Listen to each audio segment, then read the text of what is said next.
Who's in charge? I love resting in the fact that God is in charge of everything from beginning to end. He starts the work in us. He works the work in us. He finishes the work in us. He does it all. He is the author and finisher of our faith. He is the one who gives us a measure of our faith. And remember, faith is being fully persuaded of something. In this case, it would be the truth from God about Him, about us, about the world.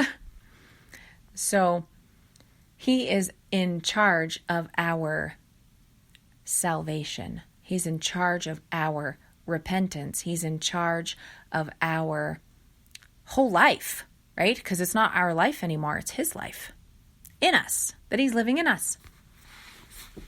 Galatians 2:20, "It is no longer I who live, but Christ who lives in me." Woohoo!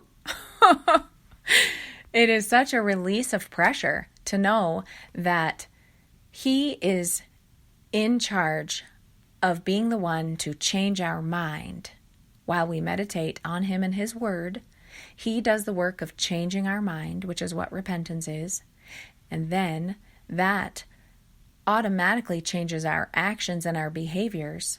We will just continually act more and more like Him as we meditate on His Word and on Him, and He changes our mind. It's just so freeing to know that we're not in charge of striving and straining and trying so hard to get it right and to do better and to manage our sin. We just get to rest. Rest in His presence, meditate on His Word, and let Him do the work in us. So glad He's in charge and I'm not.